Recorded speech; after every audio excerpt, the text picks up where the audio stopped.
huwag kang iidlip sa eskwelahan nyo na may kwento-kwento na dati raw yung sementeryo.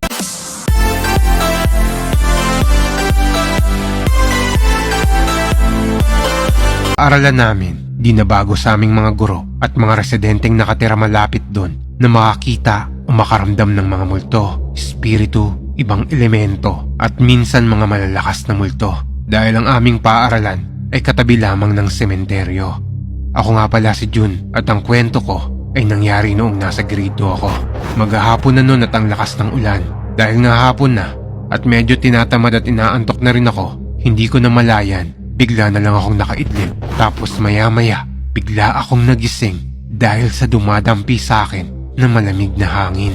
Paggising ko, bigla akong nakaramdam ng takot dahil sa nakikita ko sa classroom namin.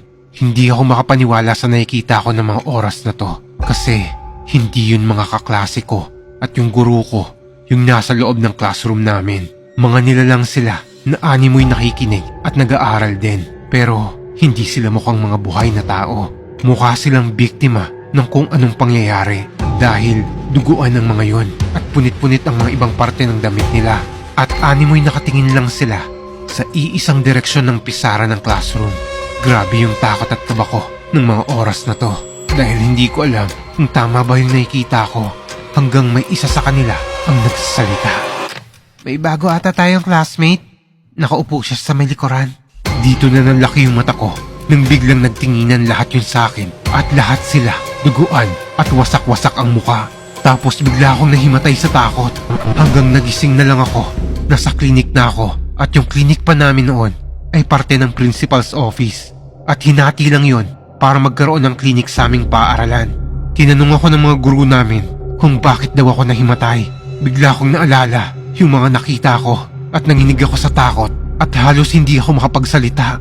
Ngunit sa huli ay nahimasmasan ako at nagawa kong ikwento yung mga nangyari. Nang biglang may inamin sa akin yung principal at ibang guru sa amin. Taong 1990 raw ay inutusan nila ang mga grade 2 students para mag-gardening nang biglang lumindol ng napakalakas at nagresulta yun ng pagguho at pagkatumba ng isang parte ng gusali sa saktong kinaroroonan ng halos mahigit 20 estudyante na nag-gardening at lahat ng yon natagpo ang wala ng buhay. Kaya maaaring yung mga nakita ko raw ay mga kaluluwa ng mga biktima ng pagguho noong 1990.